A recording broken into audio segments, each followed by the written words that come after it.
This call and your telephone number will be monitored and recorded. You have a prepaid call. You will not be charged for this call.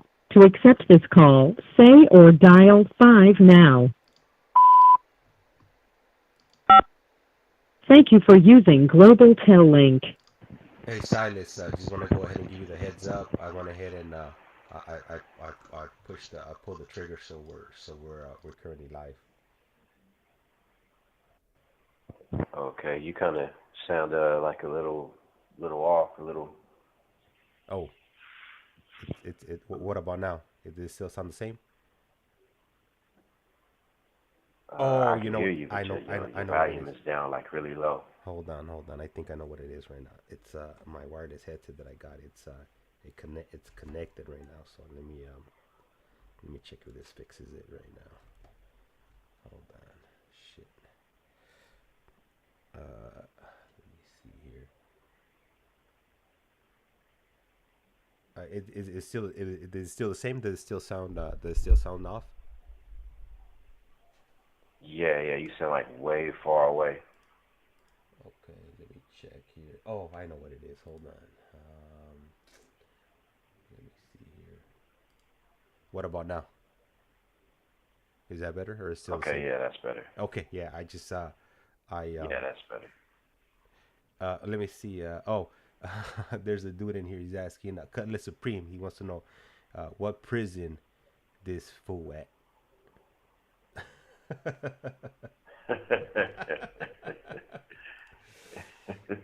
You want to answer that, Silas? yeah. I'm in Sentinel State Prison in Imperial, California. Hey, thanks for answering that, Silas. Man, oh, you know what? I was reading some of the comments, and somebody had put that that on the road that Calipatria is located at, that they got a road called Shank Road. Have you ever heard of that? Nah, I never heard of that before. Shank Road. Yeah. Those are the comments. I didn't check out if it was factual, but I got a good laugh out of it. They put that who knew that they had jokes out in the middle of nowhere, Yeah, that's crazy. That's crazy. right? Shank Road. Shank Road, right? It's aptly titled. Man, it's there have been more than a few. This call and your telephone number will be monitored and recorded. Hey Silas, Cutlass Supreme wants to know what are your thoughts on the this California model bullshit? Um, I seen a video of over in Europe how they run the prisons over there, and for me it just seems like it, I mean if you treat people like animals, then I mean you're gonna cultivate a culture of animalism. You know, I mean the things that I've seen in here and the things that I've done in here are based largely on the fact that I mean it was a hopeless environment. It was a hyper violent environment. I think if you change the environment and you change the way that people associate with one another and identify with one another, then you can you can change people's lives and make it a better society when people get out. You know, I don't as somebody that's been in prison 23 years, I don't look at the California model as bullshit. I look at it as a change in of culture. I mean, it's necessary. Mass incarceration, just for punitive purposes, it's like corporal punishment. It's like a spanking. You know, they don't work. You know, the only thing that spanking your kid does is, you know, it teaches them that violence is the way that you solve problems and that they can endure the pain of violence. You know, and they turn around and perpetuate it on others. So I think that the California model is you know, to some people it may seem like touchy and feely and like new wavy and, you know, like some hippie stuff, peace, love, and hair grease, and but I mean, is that a bad thing? I mean, the the way that prison has been run, for the last 50 years in California, I mean, it hasn't necessarily worked. I think the last 10 years, 10 some odd years, have shown that, that if you change this environment and the way that you actually rehabilitate people, you prepare them for society. So when you quote unquote release them back into the wild, that they're not acting like animals. Man, thank you for answering that, Silas. And he also put another. Oh, sorry. Before that, we have Lamar. Giving us the brown thumbs up. What's up, big bro? And then we also got maybe JP, and they've been dropping some comments in the on the videos, and really appreciating that, maybe JP. And then Cutlet Supreme writes, I heard that if I heard if these dudes hit those ND PF yards, they they failure to program, then they get thrown back to the main line. What's a NDF? Do you know what's a NDPF yard? It's Is it non-designated? Yeah, it's non-designated programming facilities. It's pretty much where they mix general population and SMYs together. They have it at CMC. There are a bunch of different places. I mean, technically, Ford building here would be considered a non-designated programming facility, because that's why they get the opportunity to come here and fight with the other level ones that are here, because they don't make the distinction. I don't think I haven't seen any evidence of that. I've heard about it myself. Them, stripping people's SNY and throwing them back to GP, but I don't see any legal way that could be done without some kind of ramifications. I think it's just some urban legend. I don't see that happening. There's just the CDCR would just be exposed, to just a tremendous amount of lawsuits and liability for that. You know what? I think with that, I think a lot of times the people that are up on the top, they're out of touch, with what's really happening, on the ground, and the people that really do know, like the correctional officers that are dealing with the prison population, their concerns or their opinions don't care. So I think from the top that they'll put out an order, for something like that to happen without any concern of what's going to happen, once they start implementing that, because I mean the ones that are going to have to deal with it, it's the regular Joe Schmo prison guard, right? I don't know. I kind of used to buy into that, right? But I don't subscribe to that notion anymore. This system, if this system has an overabundance of one thing, it's administrators. And there's a title for everything here. And so I would be really surprised if there aren't people tasked in Sacramento with going through the numbers and looking at the rate of violence and figuring out why the level of violence is here as opposed to here, and what kinds of offenses are being committed on what level yards, and what the demographic prisoner is. And I mean, I'm here with an AA degree, and you give me a calculator and task me with finding out some stuff, and I can go around here and do a study myself. So I mean, these are people being paid hundreds of dollars in Sacramento, I really doubt that these people are that far out of touch. For every 115, all of this stuff is computerized now. It's cataloged, so the numbers, I guarantee you, you could talk to the warden here and find out how many battery with the weapons have occurred thus far in 2024. How many? This call and your telephone number will be monitored and recorded. How many dirty urinalysis tests have been popped so far, and for what drug? Like they're keeping data, and they're keeping it for a reason, and they're passing policy based on the data that they're producing. Yeah, you're probably right about that. Most of what I know about prison, I'm picking it up from YouTube. So, a lot of stuff they put out there,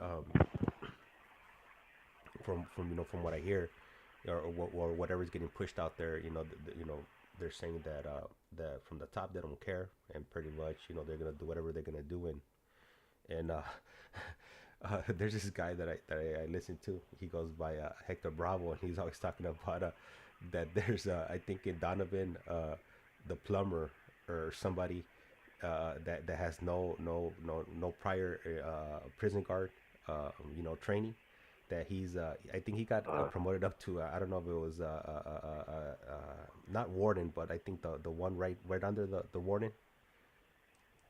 Associate warden. Yeah. Yeah. He's always bashing that guy. I don't recall what his name is, but he always gives me a good chuckle when he's talking about that guy down at Donovan. Yeah, I mean, I definitely think that these places could be, things could be more efficient here. I just think a lot of times, it's just like anything. This is a job to people that come here. Correctional officers are just, they're here just for security purposes.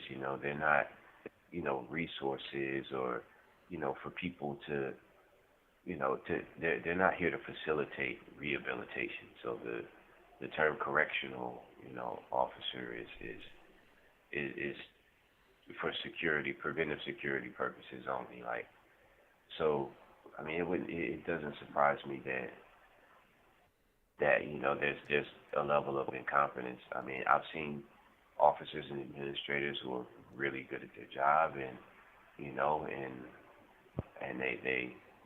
they perform their duties, but I've seen also the other half of that, officers who go to sleep in the office, for 2 hours out of their shift. So, it varies. I try and keep in perspective that these, they're human beings. Just like everybody else. They just have a job here.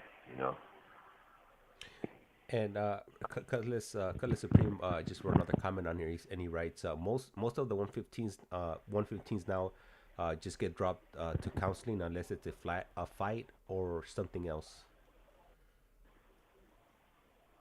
Well, I think it takes a lot to go to the hole nowadays. They don't even call it ABSEG anymore, administrative segregation. They call it the restrictive housing unit.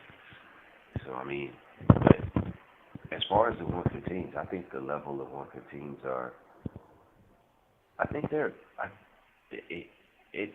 guess it would depend. Here, on this yard, the 115s are minimal. You have guys here that are catching dirty drug write-ups. You have 60 seconds remaining. Dirty test write-ups, and there's you have your fights every now and then, but as far as the big ticket items, like some stabbings or the serious stuff that happens, that stuff's really not happening here. I think the most serious thing in the last few months has been like somebody got dashed with some hot water, and both of them came back to the yard, which was just astounding. So there are, just speaking for this yard, there are just a lot of, 115s that aren't, you know, violent in nature. I would say they're mostly drug related. Mm. And did you say that somebody had hot water poured on them, or did you say gas? Oh, all right. The 15-minute call was up, so Silas should be calling us back shortly. And hey, Marlene, appreciate you tuning in and dropping that comment on the chat. Um, and for everybody also, everybody that's dropping comments in the chat, appreciate that. Also, that definitely helps us, get pushed out on the on the YouTube algorithm. And Marlene, you know what? I posted it up, the video of Joe getting released on TikTok. I haven't really been active on TikTok because to be quite honest with you, I really don't understand how it works. But um so I put a video on today, and it's a trip because the video, I mean, in my eyes, it's doing pretty good. All right. This This call is is now being Global recorded. Link. You have a prepaid call from Silas Johnson. an incarcerated individual at the Centinela State Prison, Centinela, California. This call and your telephone number will be monitored and recorded. You have a prepaid call. You will not be charged for this call. To accept this call, say or dial 5 now.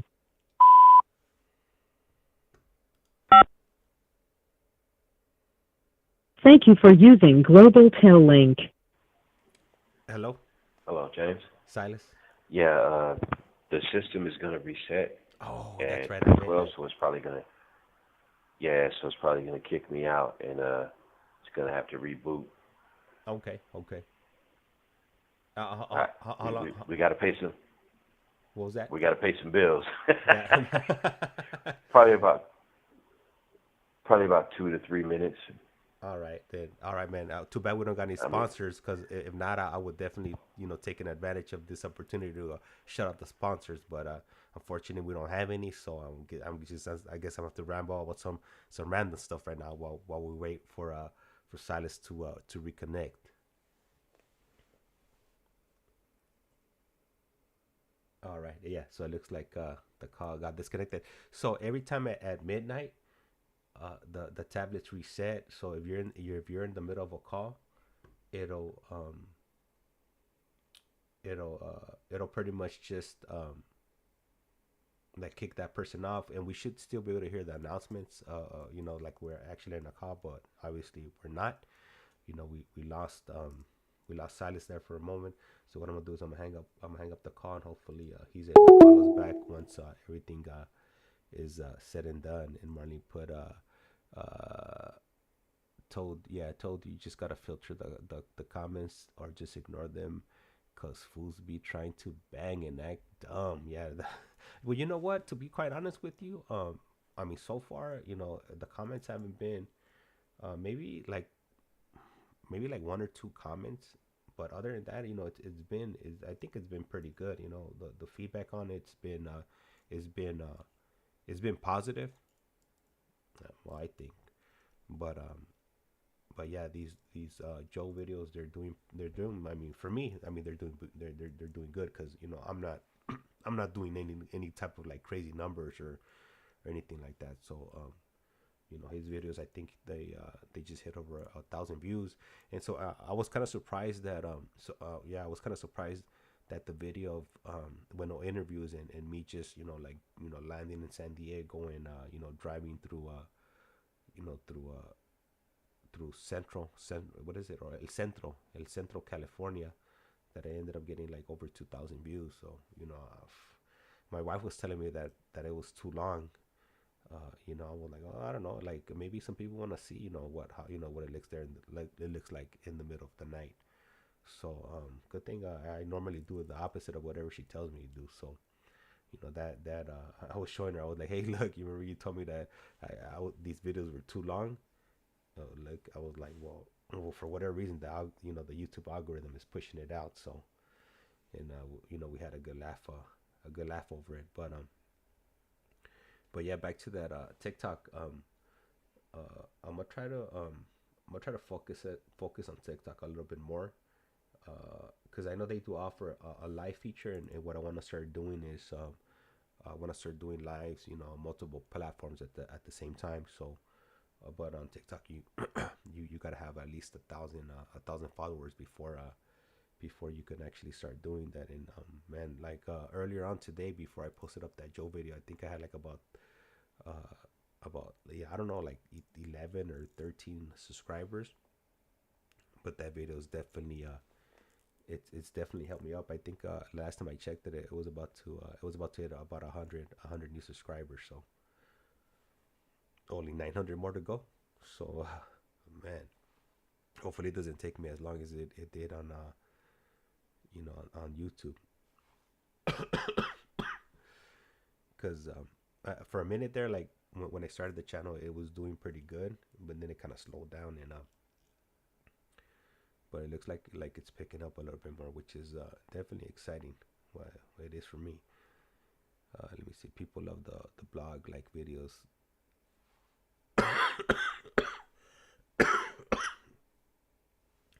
That take me on long videos. Yeah, that's what I'm noticing. You know what? I had over 1K, but I went private and started deleting followers.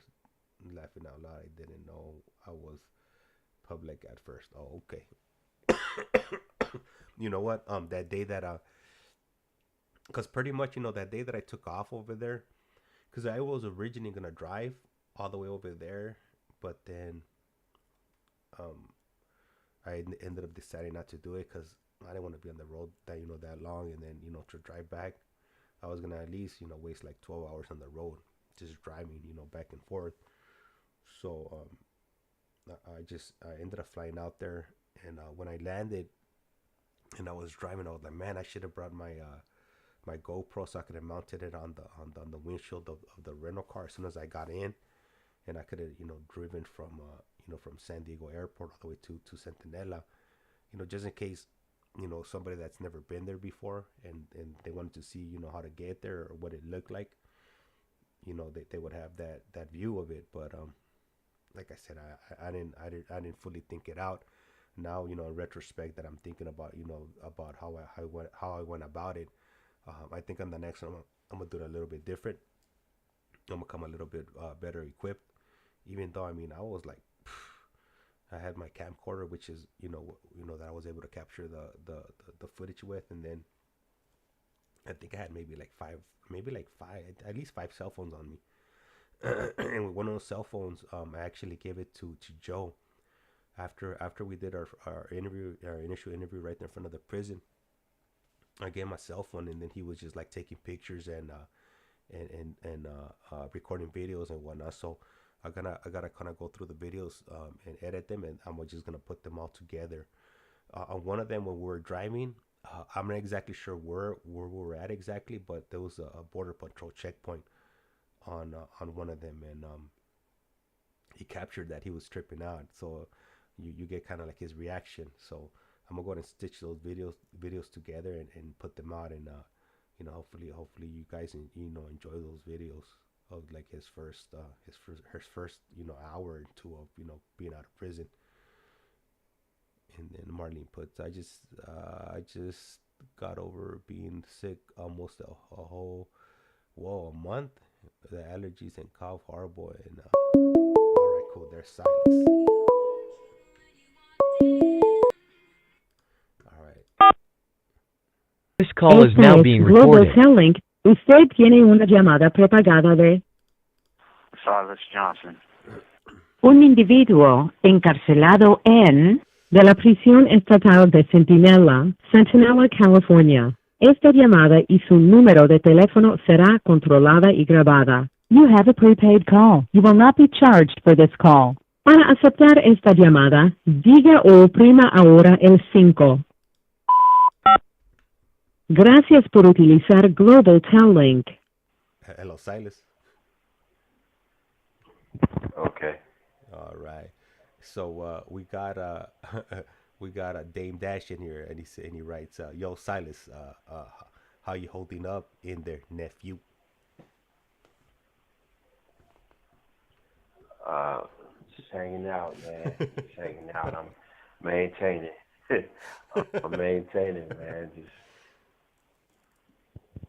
keeping it moving and handling the things I got to take care of, man. I'm handling my education and writing and just doing all the things I got to do so I can hit the ground running when I touch down. That's right. Hey, Silas, did you know that that it's gonna be Gary's birthday on the 9th of April? Say, say again?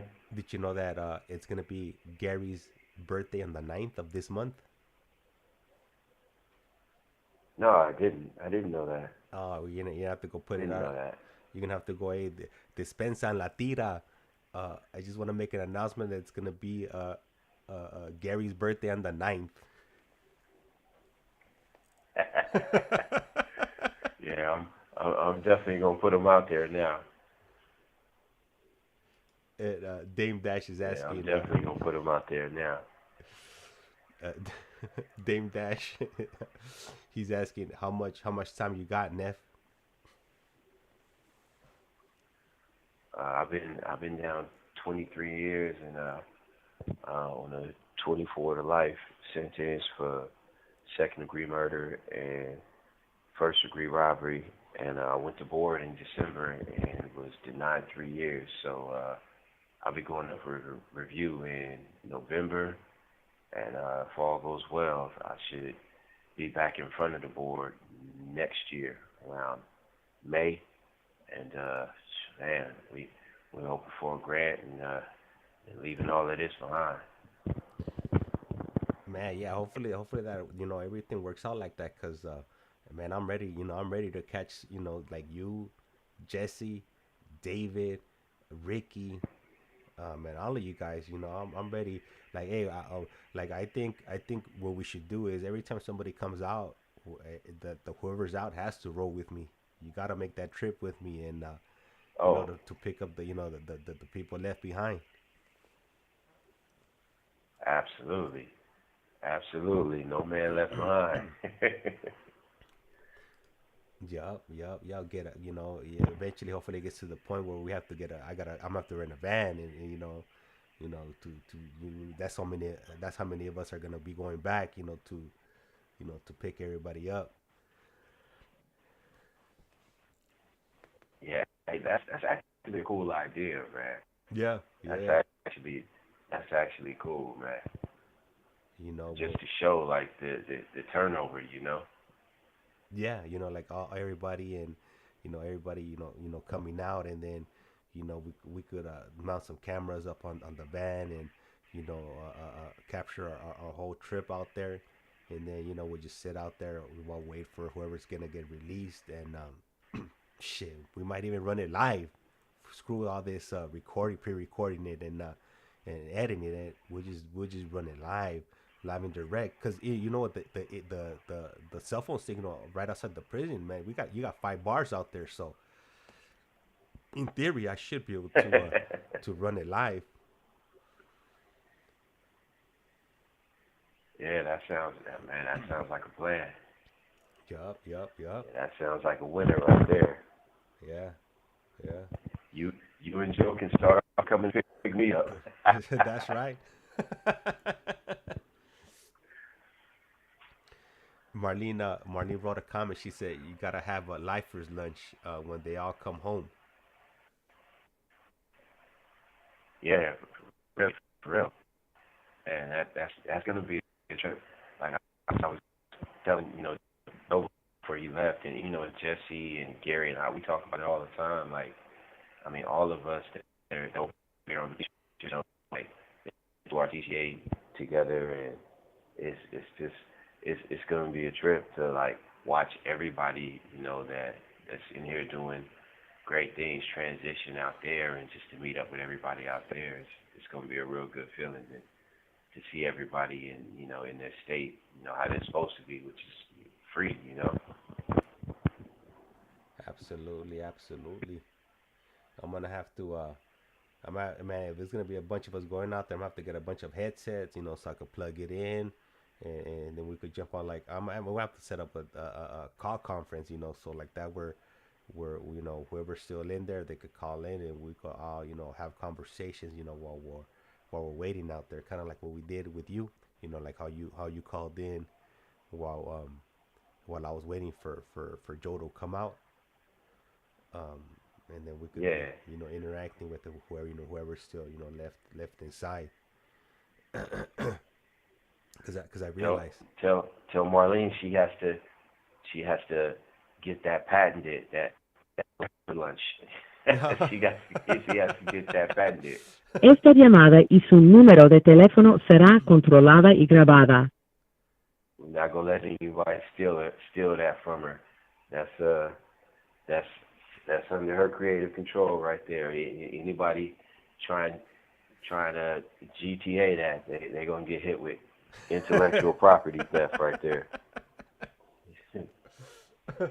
That's right, man. You know what? And I think what I was watching.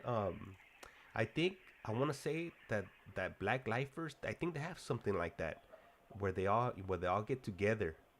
Or maybe it's YA babies that are black that have. I don't know. I'm not sure if it's lifers or YA babies, but I did see this thing online where where lifers. I think lifers they got all together, but for some reason it's I think mostly black former lifers that have that going. Yeah, we need to get it going for everybody, man.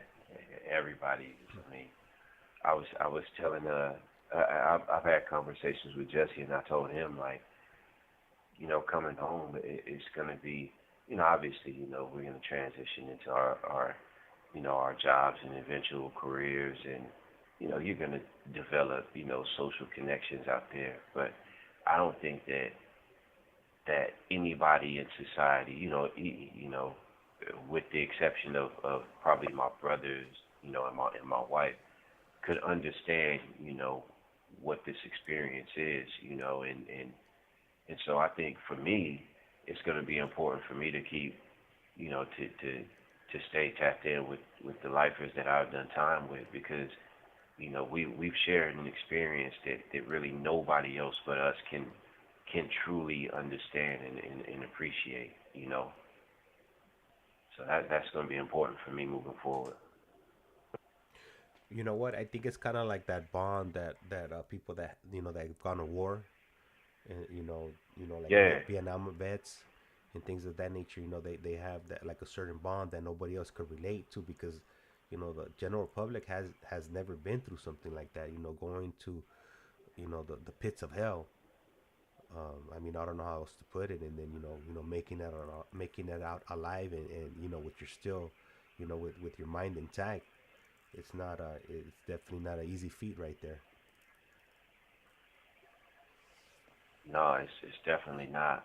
A lot of people in here, you have people that have come in here and lost their lives. You have, people that have come in here and lost their sanity, and people who have, that have taken their own lives in here, and it's just, I mean, it's just a lot, it's a lot to absorb for the average individual. You really have to have a strong will and a strong mind, and spirit to be able to endure this and to leave out of here with like you said, with yourself intact.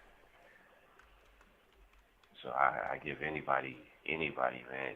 I don't care if you're not a lifer, you do 20 plus years in prison, and leave here and with your faculties in order, man. You have my respect. We just got a comment from Paul Ramirez, and he writes, been there as an inmate in '97 and '98, paroled from there and never went back to prison. Had he had a J number, J31141. Most of the 90s. Javier has a J number, and he's been there since I think 90. I want to say 93, 94. Wow. Yup. Yeah, congrats for getting out there and getting it right, man.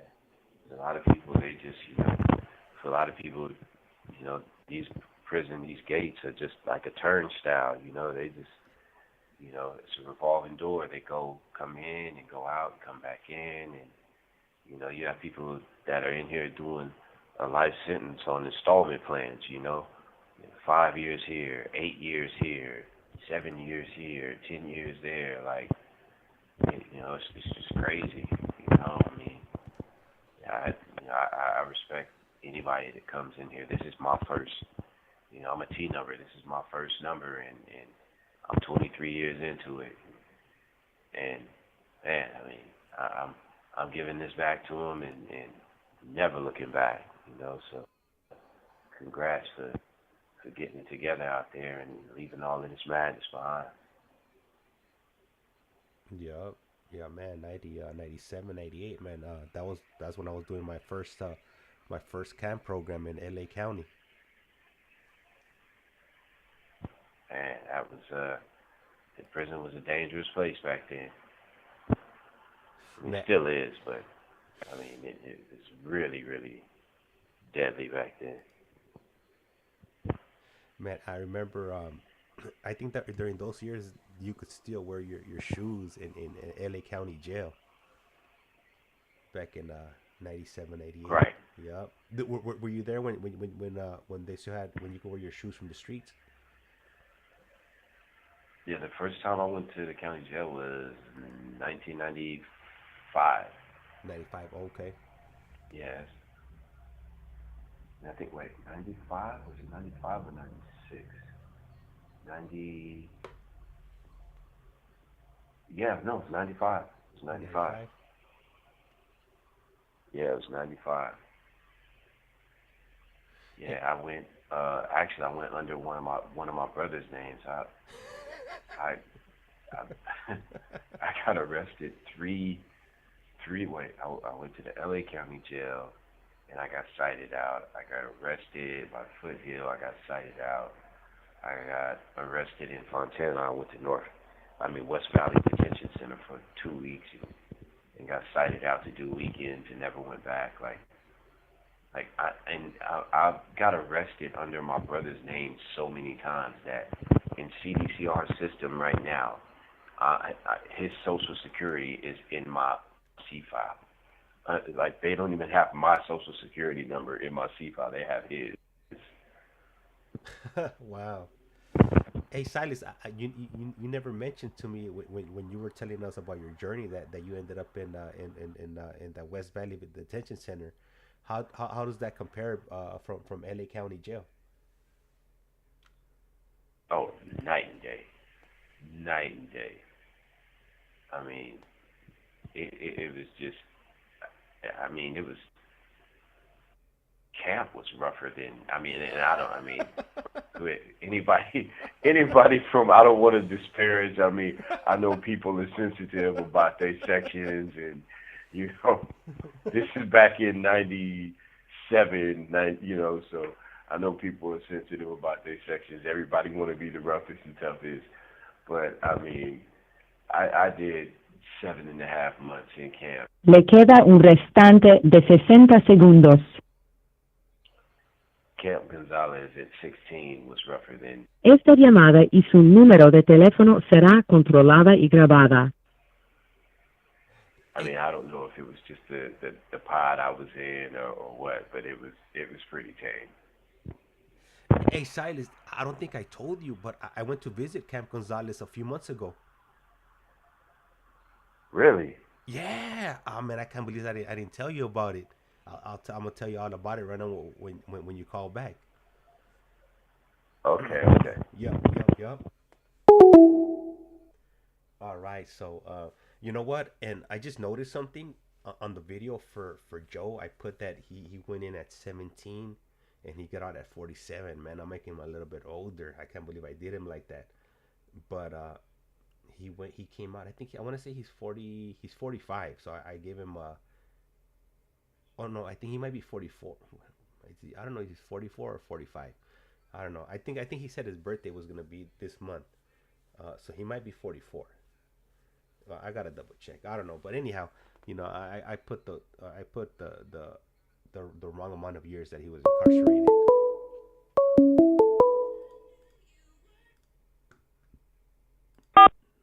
This call is now being recorded. Usted tiene una llamada prepagada de Silas Johnson.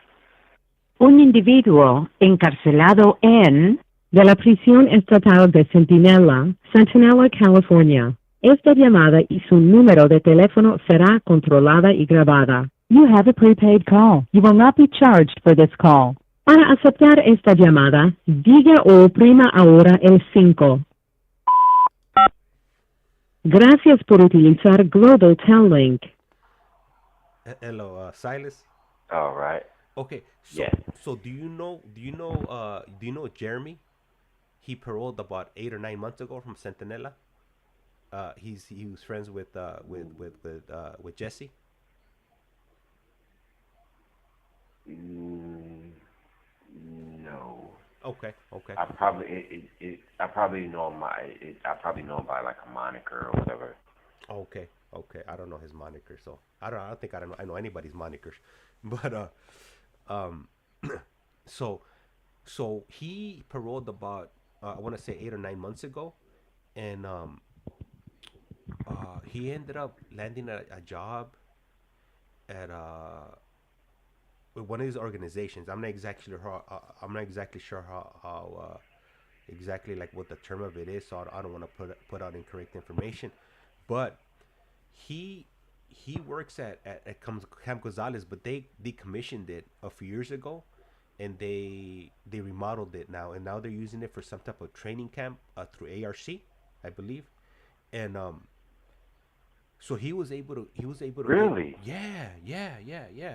So he had mentioned to me he was like, hey, I just landed this job at this place. I might be able to get might be able to get you in to come in so we could do the interview here. And I was like, what? I was like, hey, say less. I'm booking my flight right now.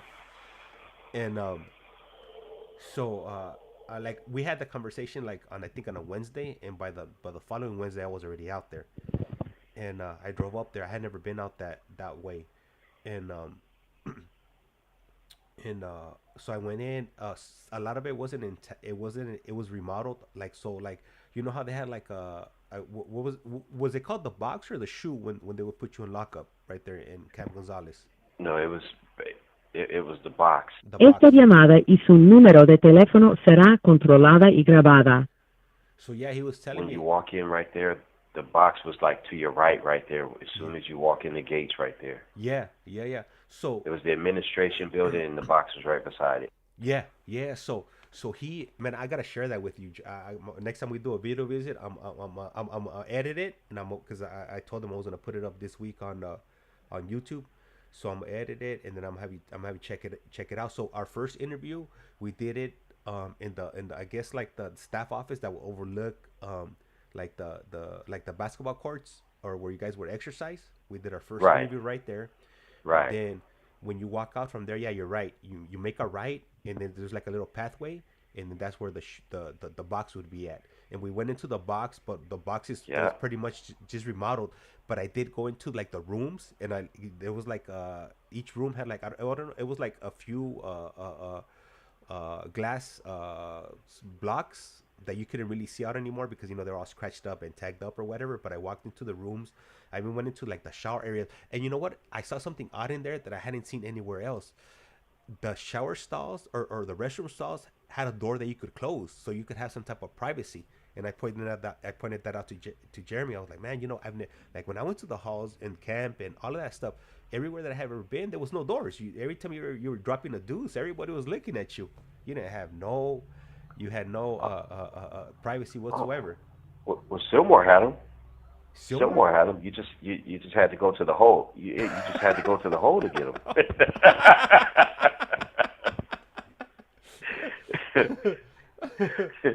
So your search wasn't Pants. You got to get out there, man. You got to walk. You got to get out there, man. You know what? Yeah, I went to the hole and the shower stall. They got doors that close in the hole. Their mystery solved. But oh yeah, so Juan Diaz, he said he said called Zuma glass looks like the bottom of a Coca-Cola bottle. Yep, that is right. So yeah, so those rooms, the rooms in the box, they're being remodeled. But man, I did a walkthrough for about 30 minutes. So I was walking by the chow hall. I even saw, man, they had those the trays, those metal trays. They had one right there where we did the interview. I was like, man, I wish I could have. I wanted to ask him if I could have one, but I didn't. Yeah, I ate in that dining hall, man. I was in Impala. Let's see, Impalas, Stingrays, Impalas and Stingrays. The bunks were adjacent, side by side, and I was in Impala. What else? All of the rows were named after vehicles. Yeah. Yeah, it was a trip, man.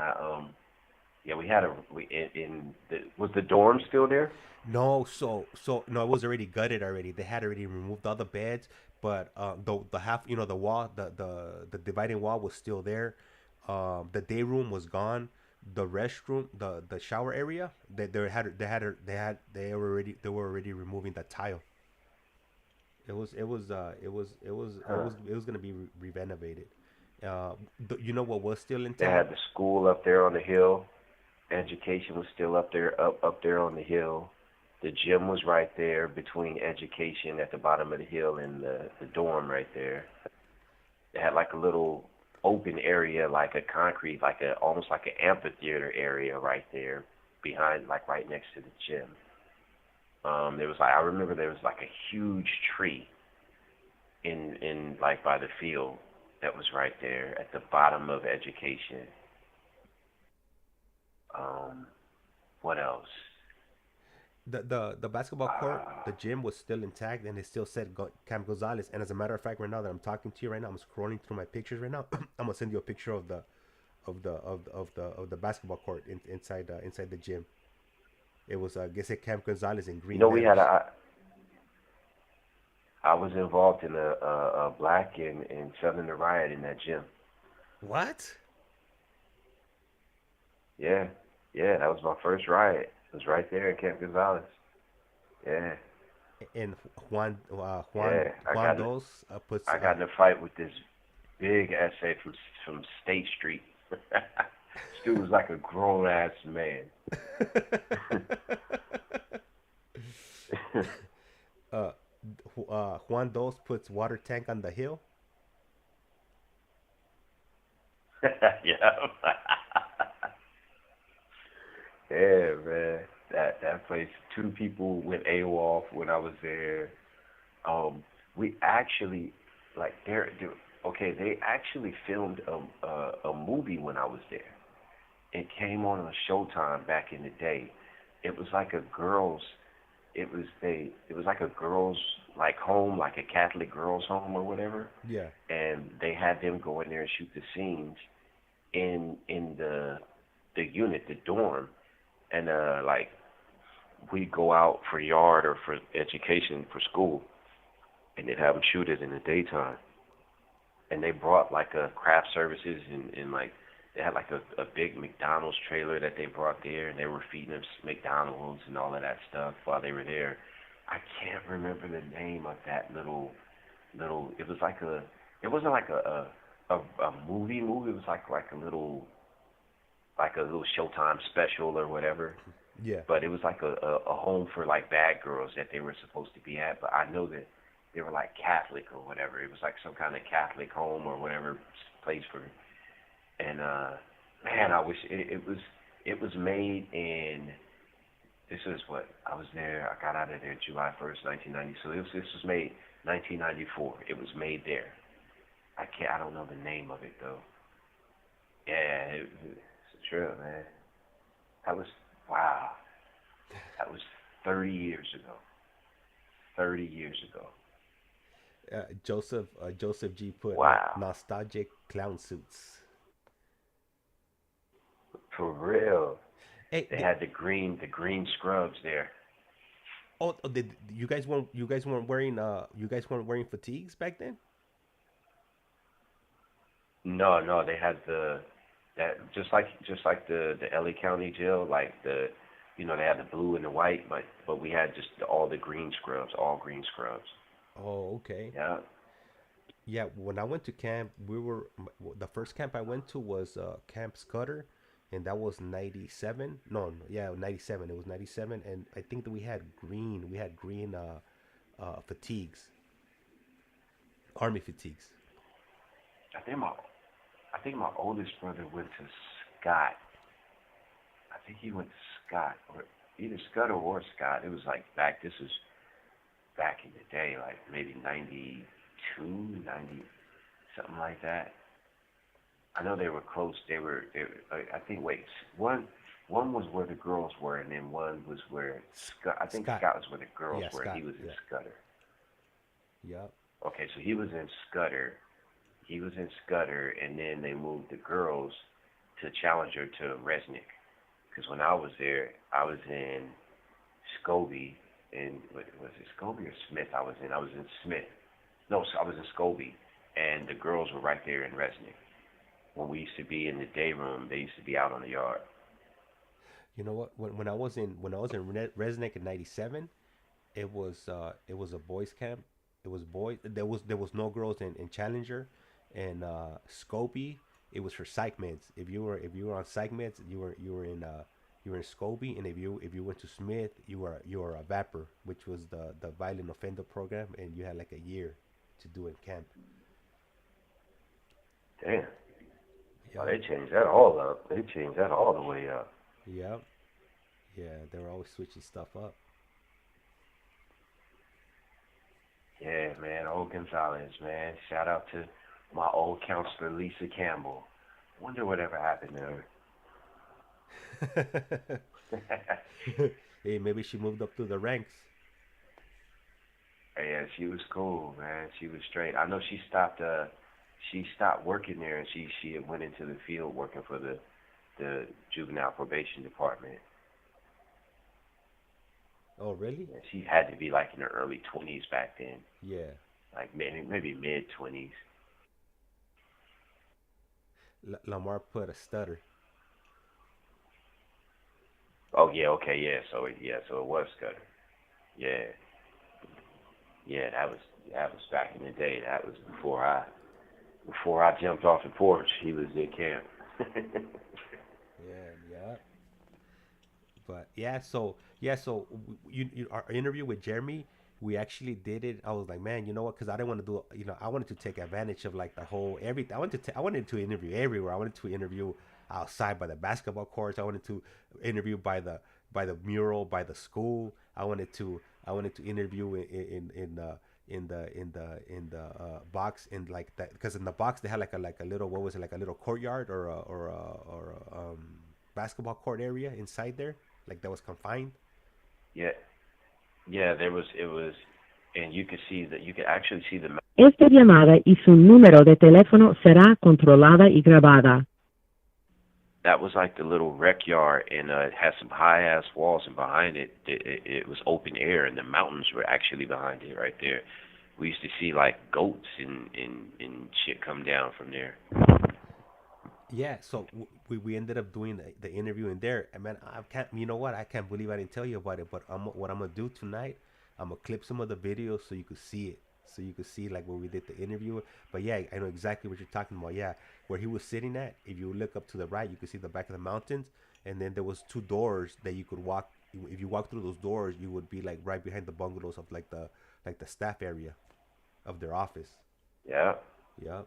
I remember, and there was like a honor. It was like a little honor dorm. It wasn't a dorm. It was just like a big room where there were like 7 bunks in there. So where the honor kids in the camp, they didn't sleep in the big dorm with us. They slept in the room right there where the box was. They had like their own TV and stuff right there. So it was that room right there. And yeah, I did 7 days in the box right there. 7 days. Got to knock on the door every time you want to take a piss. There were no toilets in there. Le queda un restante de 60 segundos.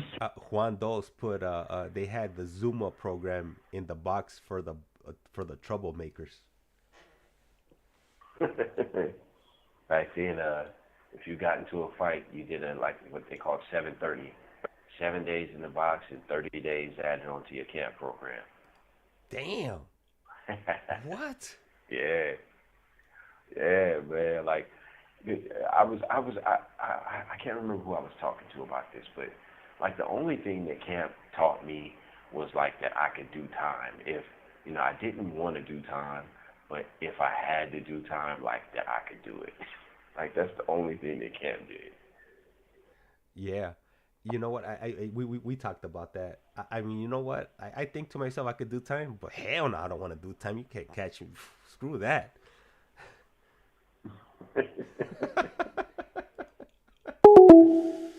You know what? I'm gonna post up a video of that courtyard there, if anybody wants to take a look at it. And I think I did this back in February.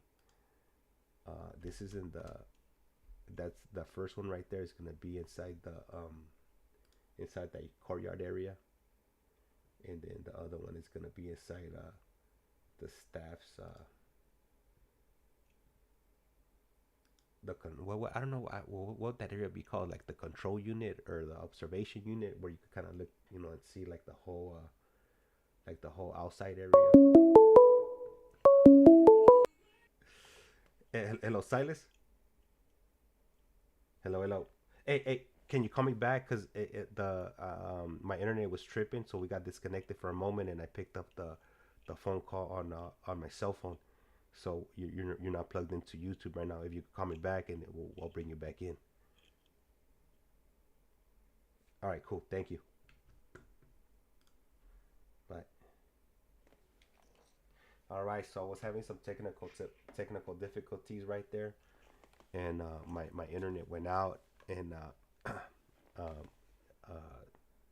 nothing was happening. You can't do nothing without internet. I'm not sure what's going on with my internet. I know when I got home earlier on, my computer wasn't connected. My router and my well, everything, pretty much everything, the whole enchilada. But apparently it went out for a moment, and it disconnected. And welcome, Joseph G. You gotta do an episode with Silas. Hobby time. Look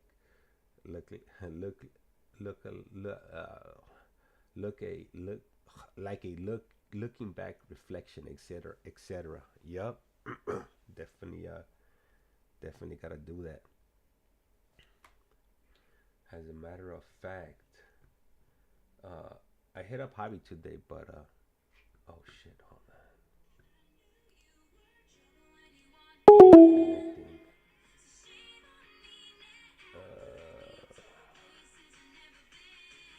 So my the phone didn't ring. Let me see here.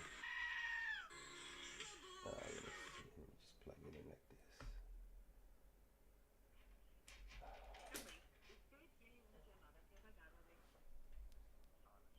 Oh fuck.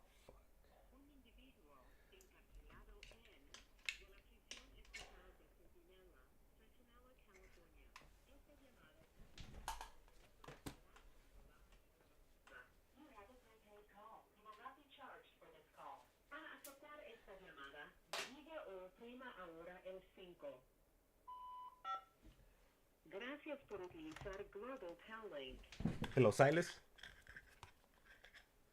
Okay. Okay, hold on. Let me. I gotta plug you in because my phone's still is still tripping. But I'm just gonna plug you into the. Hello, Silas. Yeah, I'm here. Okay, all right, cool. I just ended up plugging in the phone into the system because it's my the phone didn't ring on the computer, so I just brought it in like that. So Marlene, Okay. Marlene put a comment on here, and she writes, you got to do an episode with Silas, Juvie time, looking back, reflecting, etc. Juvenile time reflection video.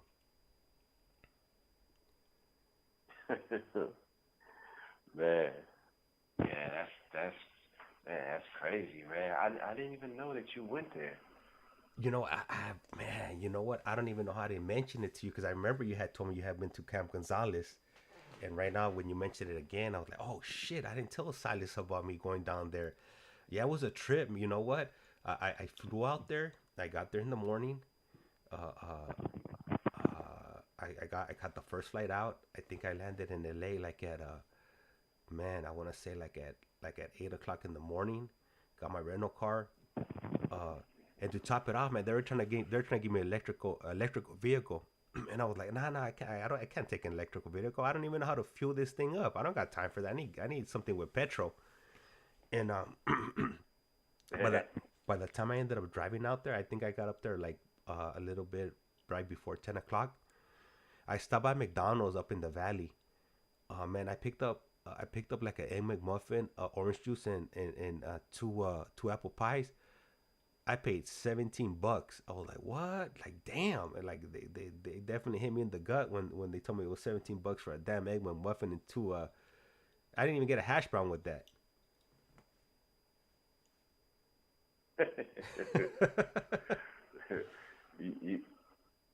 we call that the valley tax. Man, they got me. Yup. And then I got off the freeway.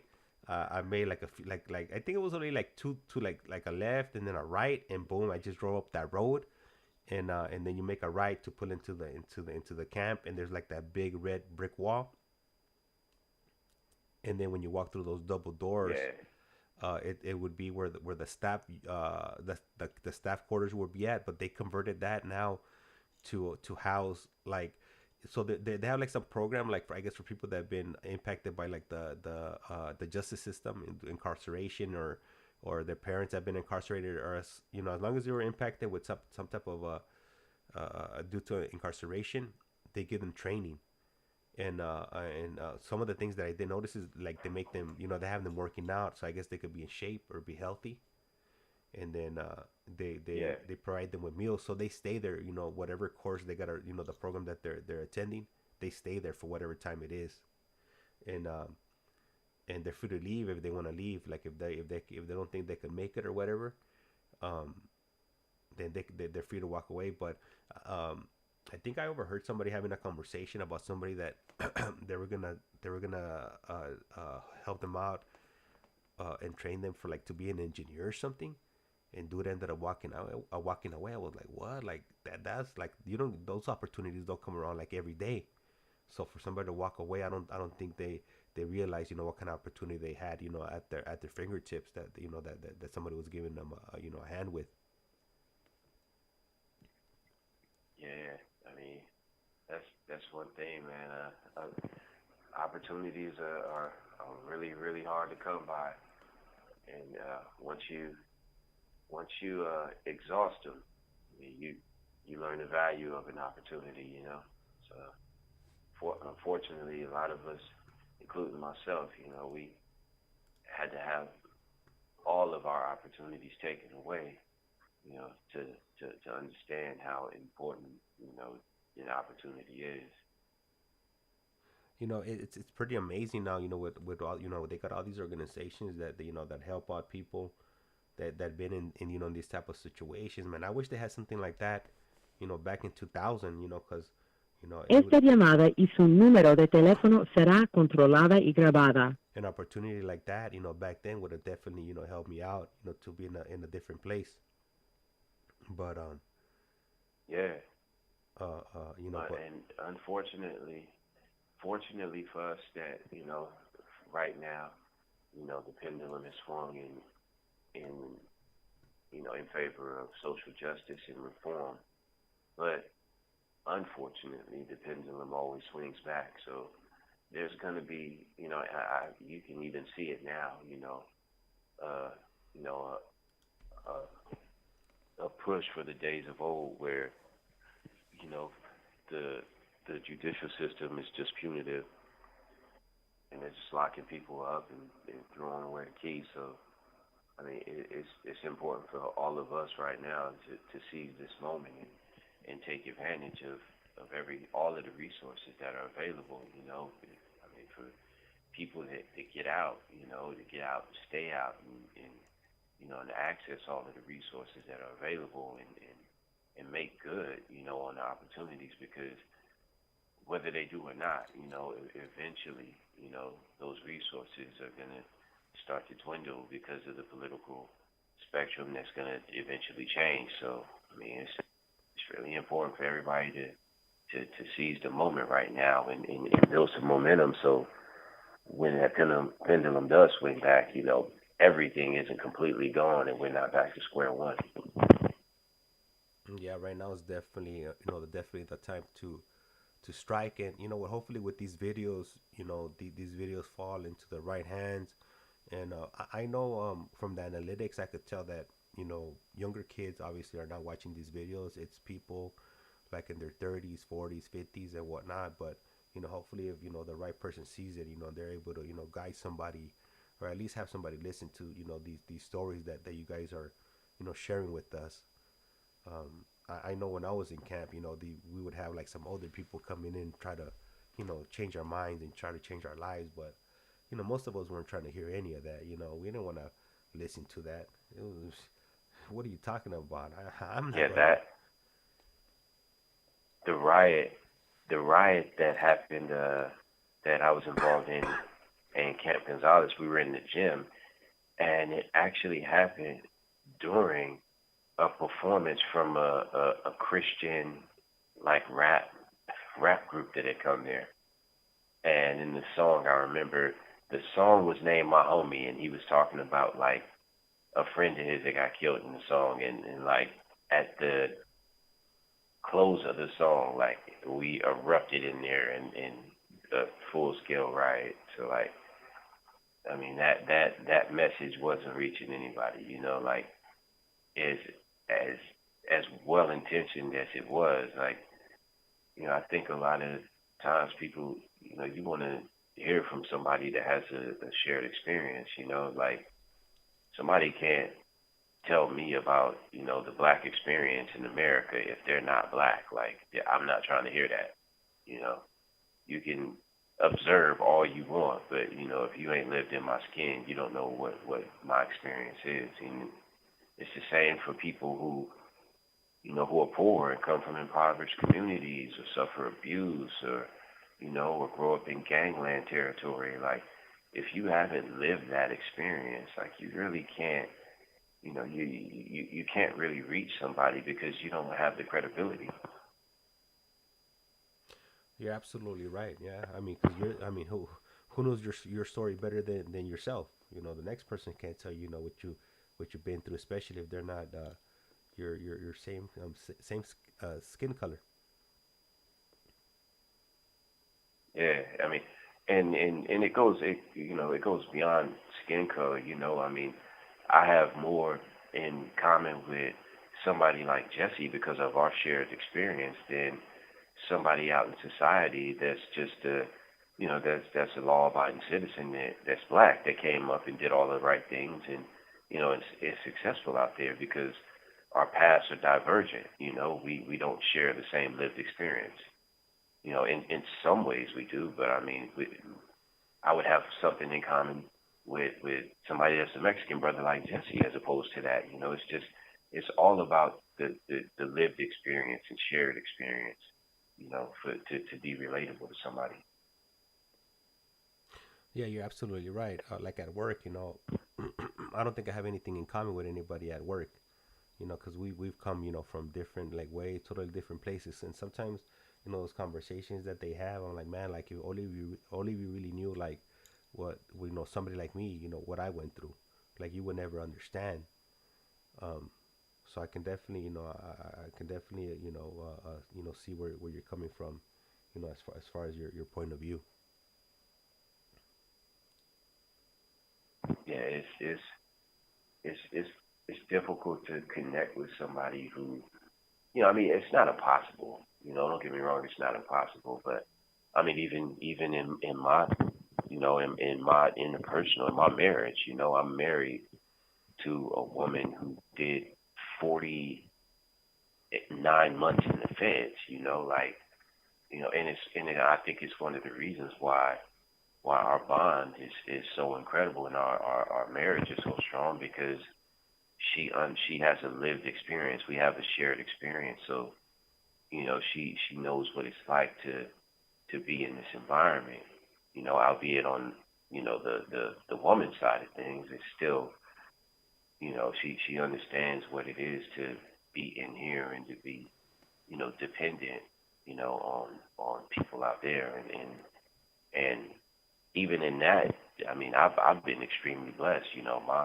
My brothers, and my father, and my family have been here for me throughout this whole thing. And she went in there, and everybody fell off instantly. And she did her time by herself. So even as a lifer, I've had a better experience, as far as familial support than her in prison.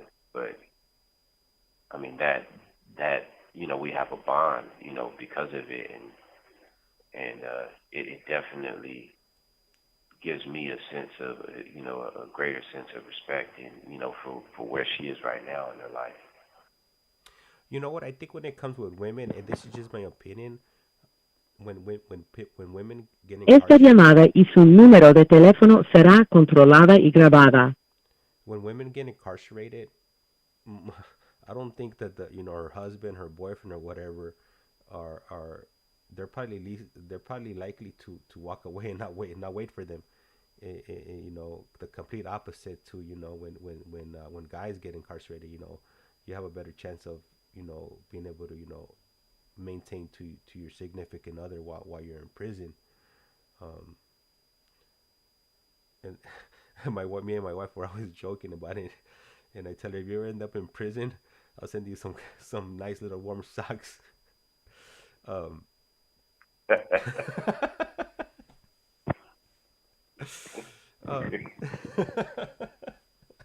She's like, would you wait for me? I'm like, yeah, I'll wait for you, and I'll send you some little warm pair of socks. But yeah, it's women, they have their experience is way different than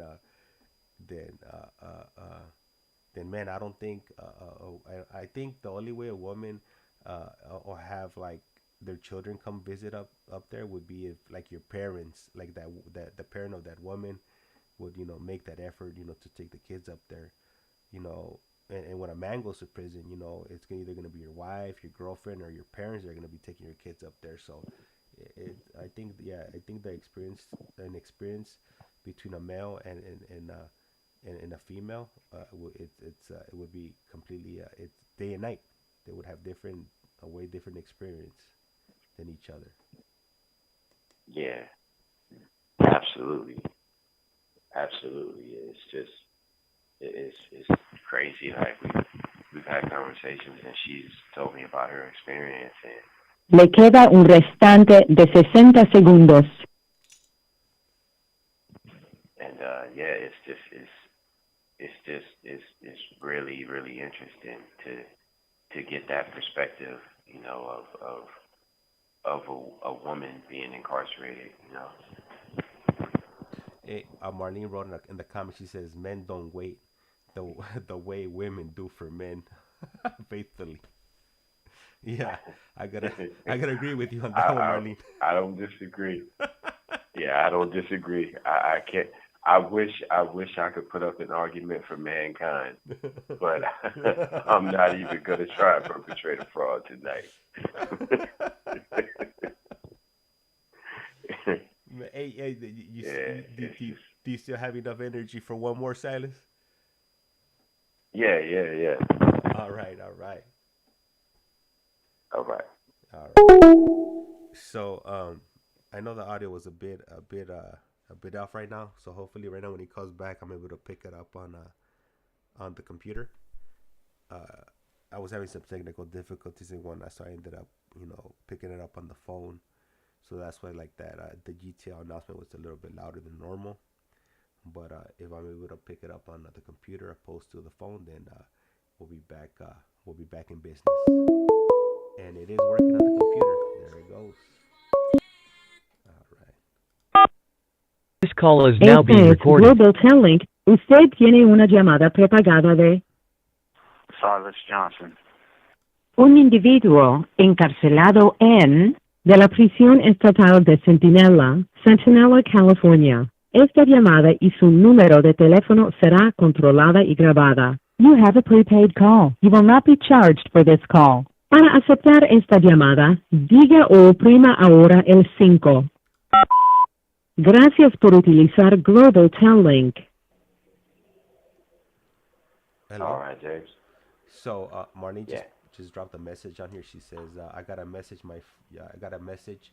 You, my friend. She did 11 years. What, man? 11 years. Wow. That's bananas. Wow.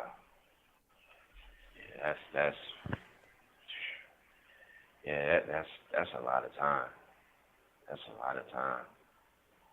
If she doesn't mind disclosing, would she mind disclosing what she did time for? All right. Hopefully she does. And if she types it up, then I'll let you know, man. And you know what, Silas, and that's why I like, man, that you got that single, cell status. You know, we could sit here and do these calls whenever we want. You know, the only people that that are on the show that come on with that have that flexibility would be you and Javi. You guys could Oh, jump on yeah, at any yeah. time. Yeah, so I highly appreciate it. Oh, absolutely, man. Marlene wrote, her story is crazy. You can Google her. Ooh, definitely pique my interest.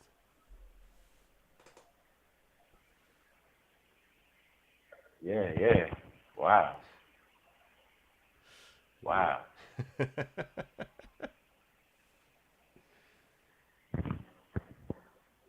That was a cliffhanger, so I'm you're waiting. gonna have to Google her and screenshot me the story. I'm intrigued. I'm a true crime buff, right? I watch a ton of Dateline, 48 Hours Mystery, Court. Esta llamada y su número de teléfono será controlada y grabada. Oh man, Yeah. Silas, man, this is awful, man. I just read this right now. Oh man.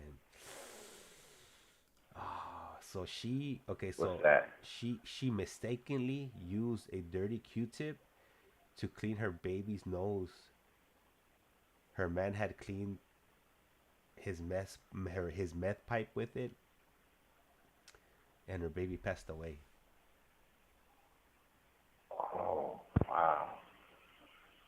Wow, I'm so sorry to hear that. Wow. Man, that Wow, sucks. I'm sorry to hear that. What Man, did he put the Q-tip back into the dam into the where you keep all the unused Q-tips? That's bananas. wow. That should have definitely gone Wow, in the trash. that's rough. Yep. Yep. That's rough. 11 years. Wow, that's rough, man.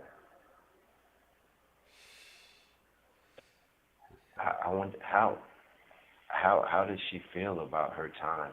How do you feel about your time looking back? You know, I mean, obviously it was something that horrible that happened, but if you don't mind, Monty, how do you feel about like reflecting and looking back just on the time that you spent in prison? And let me see. Let me see. So Marlene writes. She said she had it tough in there because of that. Yeah, I could imagine. He left it on the dresser. She just picked it up and used it. Damn. Wow. Yeah, that's unimaginable. Imagine that you do that, you lose your kid, then you get locked up for the next 11 years, and you're just catching the blues. You know, like it's rough ride. Going to prison over something like that. I mean, I'm pretty sure, like the charges. I can imagine they probably added all kinds of stuff to her to her case: child abuse, child endangerment, death of a minor, murder. Yeah, I'm pretty sure that was a horrible experience all the way around. Like you said, just the trauma from the experience. The losing your child and then going to prison. I mean, That's bananas. yeah, Marlene wrote, man, I went to junior high. I went to junior high, and high school with her. She loved kids and was a preschool teacher. Damn. that is crazy. Yeah, you know what, the man, like I don't like me personally. I don't think I know anybody like that I was like on a like frame basis with. That's a girl that went to prison. But I know of of a friend of a friend of a friend that she ended up going to prison because they were at a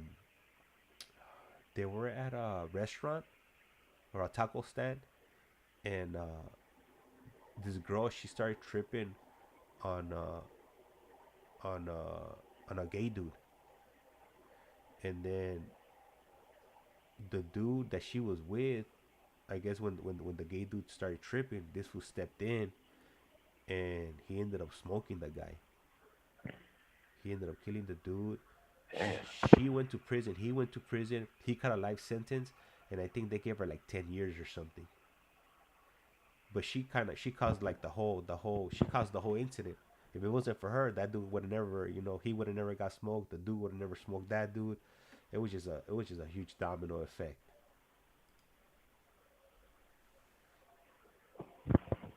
Yeah, it is. Man, you gotta be careful out there.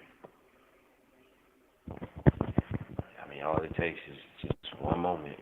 One moment of making the wrong decision, or being around the wrong people, saying the wrong thing.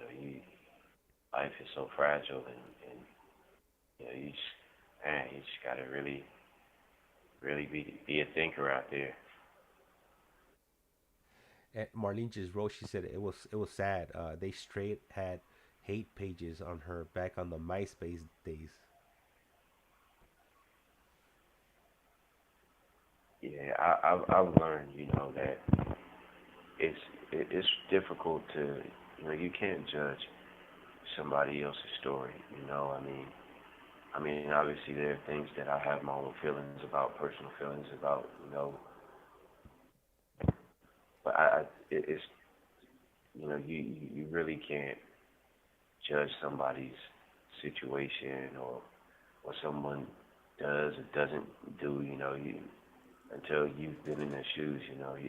There's just no way to quantify, what somebody else's walk is. So I try and stay empathetic, to everybody's struggle, and you know, and if I can't relate, it just be kind, at the very least, just be kind. Esta llamada y su número de teléfono será controlada y grabada.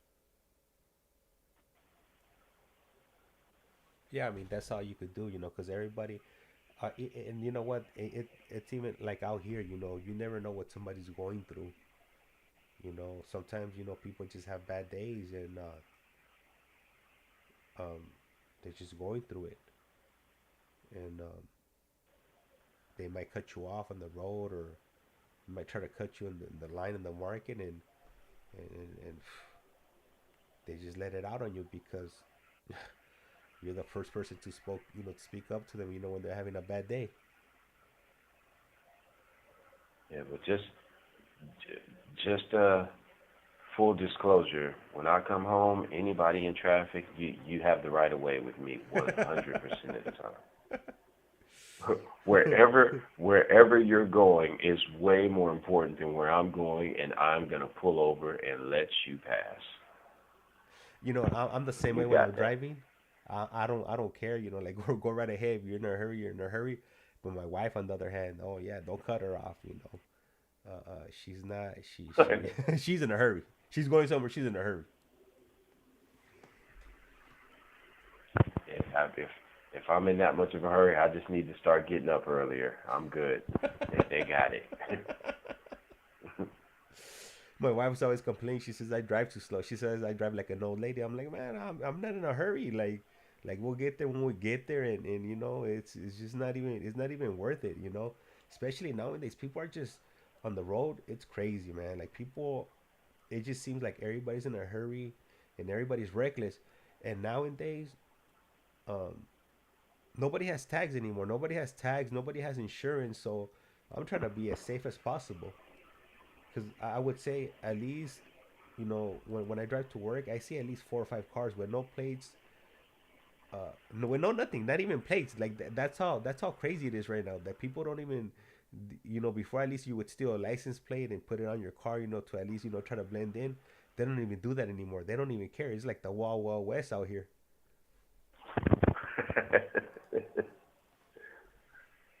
Yeah, well, I'm definitely gonna be defensive driving. I'm trying to stay out of their way. That's mandatory. Proceed with extreme caution. Hey, for tomorrow, Yeah, are you guys gonna have day room tomorrow? in the afternoon. After 12 to 3, 12 to 2. 1 to 3:30, 1 to 3:30, 3:20. Okay. All right, maybe we could set something up, and maybe like right now when I get off of this call, I'll go try to edit up that video for Cam Gonzalez and put it up, and I could run that, and you could check it out. Yeah, man, that'd be cool. That'd be cool. Take a look at my old stomping grounds. Right? Yeah. Yeah. I'm pretty sure a lot of people, because I don't think I have seen any from from the YouTube search I've done. I haven't seen that many like videos of like either camp, juvenile halls, or stuff like that. So I'm sure a lot of people could I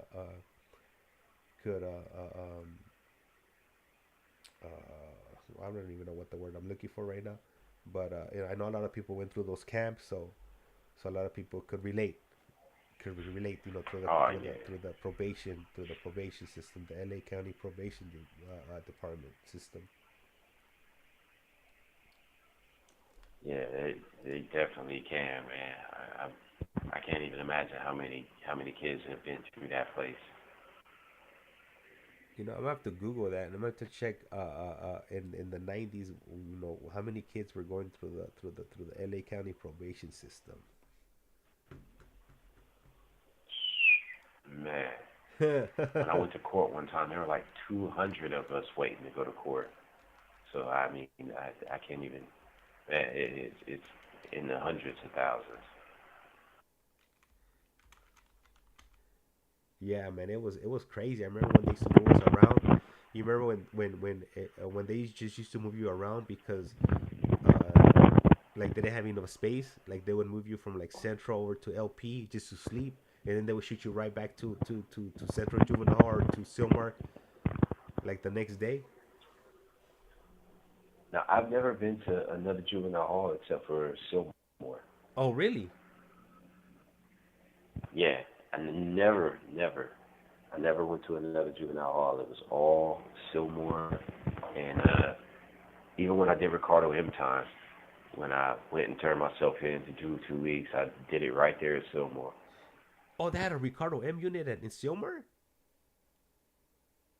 Yeah, well, when yeah, I didn't do my community service, and Yeah. Le queda un restante de 60 segundos.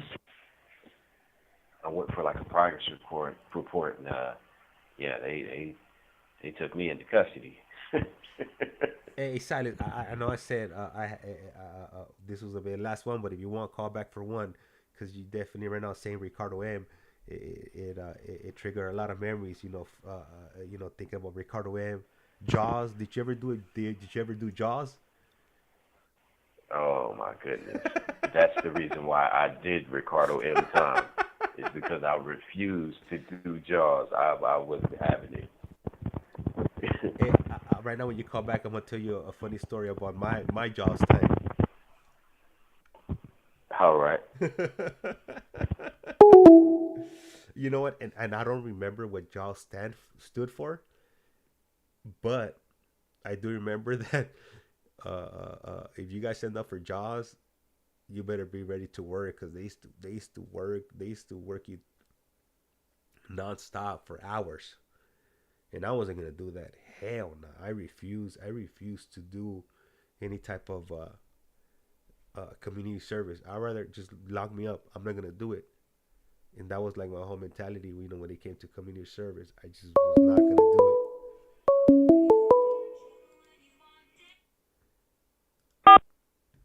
Esta es This call is Global now being Telling. recorded. Usted tiene una llamada propagada de Silas Johnson.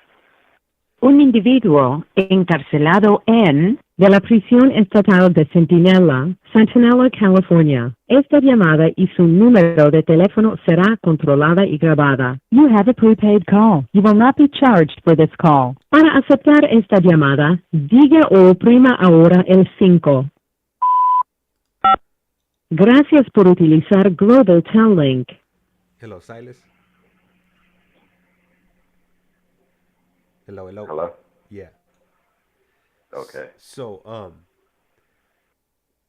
I'm not sure. I'm pretty sure I've shared this with you before. So, when I got out of my when I did my last camp program, I got out of Camp Mendenhall in 1999, like in February. I think February of 1999, and uh,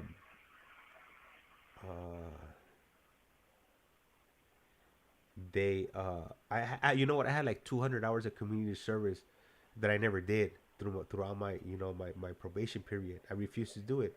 I think the most I did was like I did like 8 hours, and I did that cleaning up buses right there in at Gateway Plaza, right across from the Twin Towers. They would have us cleaning buses and stuff. Okay. I only went once, and so I never completed it.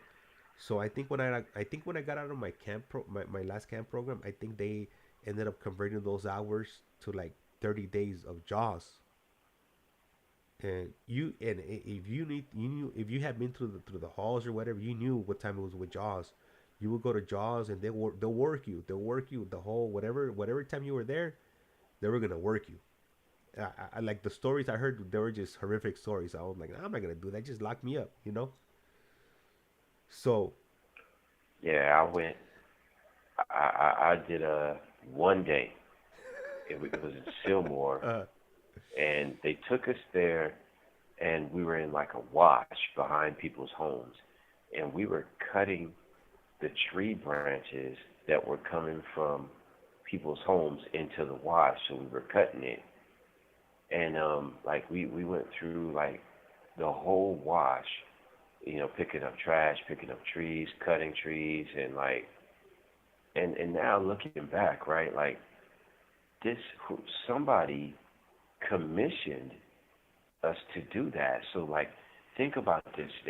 These were like some homeowners or some snob who lived over there, because there were good homes, and they were having that issue, and had a political contact to where they just had some juvenile delinquents come and clean their damn wash, and all of the stuff from behind their houses, and like that's pretty sadistic. And I was out there for about 7 or 8 hours. I caught the bus to Silmore Juvenile Hall, and they picked us up in a van there and took us out, and we had like just all kinds of tools, and man, we did that the whole day. And I caught the bus back home, and I'll never forget. I walked in, and my dad was like, "Well, how was it?" Because I had like a shit ton of hours to do, and he was like, "Well, how was it?" And I was like, "Yeah, it was. I'm not doing it anymore." And he was like, "Well, you're gonna have to go do two. You're gonna go to jail. You're gonna do 2 weeks." And so like it was like months and months and months, and we went to court, and I did like a couple progress reports, and I hadn't done any of it, and I went back, and he was like, yeah, you know, you haven't done any of your community service. You served one day, and my dad was like, well, he's gonna do it, and I was like, no, I'm not gonna do it, and they were like taking me to custody. Not doing that. Not doing any of that, man. I'll go sit in a cell for 2 weeks and be done with you people. You know, on mines, I ended up I ended up doing 30 days in county jail over it. Yeah. I mean, I was 17, 16, I think 16. You know, I'll miss some school. Yeah, no, yeah. I'm right with you. I'm right there with you on that because I wasn't gonna do it. There was just no way I was gonna do it. I don't care. Like I just didn't care. Like whatever locked me up. Obviously, I didn't think they were gonna send me to county jail over it. I thought I was gonna possibly do some county jail time. But I was already 18 already by the time I got out of camp already. Esta llamada y su número de teléfono será controlada y grabada. I was 18 already. I was going to East Lake Court, and I was probably going to one of the hardest judges courtroom, which was Department 202 in East Lake Court. Carol Hollowitz, Judge Hollowitz, and she ended up as soon as I got it, I walked into court. I showed up late. You know, you were supposed to be before 8 o'clock. Walked in late, knocked on the door, let the bailiff know I was there. Knocked on it. He told me to step inside. Told me to take out my belt, and they put me in the back with the. Oh no, sorry. Since I was 18 already, they separated me. They put me into the county jail tank. They called me into the room, and they're like, "Hey, you're going to county jail for 30 days." I was like, "Damn!" I wasn't expecting this today, and that was my first experience in LA County Jail. Thanks to Man. Judge Hollowitz. Wow. 18, 30 days in the county jail. It was a trip, man. It was a trip. I remember the first day I got there, I ended up in a 6-man cell. It was freaking filthy. There was dirty covers on the floor. I think they even had some people sleeping on the floor too. I think it was a 6-man cell. I think they might have had 8 people in there. You know, 6 beds, 8 people. 2 people were gonna be sleeping on the floor. And luckily, I wasn't one of them. Floor sleepers. Yup, with Freeway Freddy. Oh man, I figured out who Freeway Freddy was really quick. Yeah, that LA County jail is a nightmare. I heard everything is different down there. I have no interest in seeing the changes. Yeah, I heard it's real nice now. They process you really quick now. It doesn't take a day and a half anymore. Yeah, I'm definitely not missing that nuts to butts though. Nah, hell no. Yeah, that place is like freaking Auschwitz. Hey, did you ever go to the roof for yard? Yeah, I went up there to the roof. You could see, like, I think where I was at, I was on the 3,000 floor. You could see like Dodger Stadium. I know you could see like, I believe you could see like Chavez Ravine right there. Yeah, I never, you know what? I never stayed long enough in county jail. I would always get shipped off to Wayside, either to Supermax. Yeah, that's. Esta llamada y su número de teléfono será controlada y grabada. Yeah, that's crazy. I never went to Wayside. I always was in just the LA County Jail right there. Yeah, I never. Yeah, I would always get the first time that I went there, I think I slept there one night. The next day in the morning, they shipped me off to Wayside, to Supermax, and I pretty much did my 30 days over there. I think like a day before my court date, they shot me back to set to county jail. Slept there.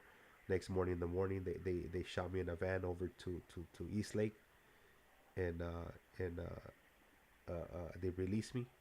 But at that time, you still had to go back to county jail to get processed for them to release you. Hmm. Yeah, that whole LA County jail system is an abomination. Man, yeah, definitely don't miss that. And you know what? It was funny because I remember back in the days when when I was in juvenile court and you would be back in the back. They had these row of benches, and they had this one little TV, mounted up on the wall, and then here and there you would see people coming in from county jail, and then you'll be like all scared, like, oh damn, like that dude's coming from county jail, like, ooh, like it was like a big thing.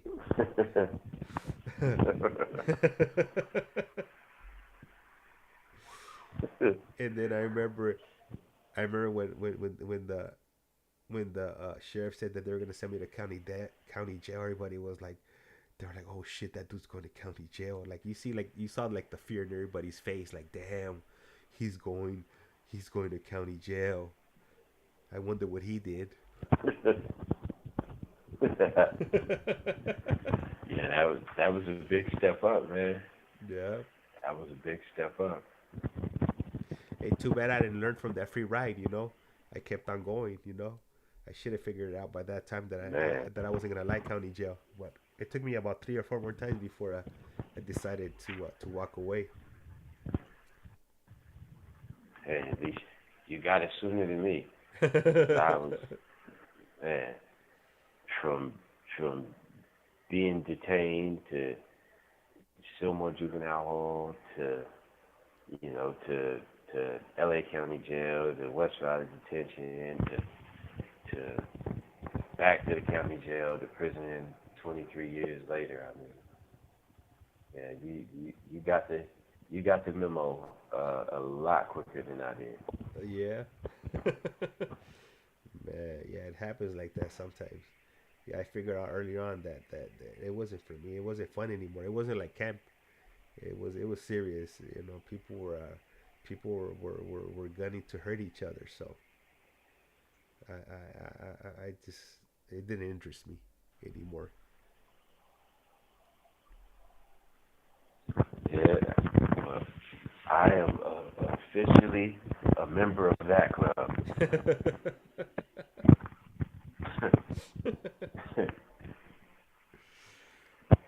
Yeah. I have zero interest in harming anyone and being harmed in any of the tomfoolery and nonsense. And how long did it take you for to figure that out, Silas? Oh, wow. What, 20 years? 20 years. 20 years? In prison, 20 years. Yeah, But I yeah, mean, yeah. 20 years in here. 20 years. 20 long years. Man, Too long. and the funny thing is that the day you walk out, it's gonna be like you never left.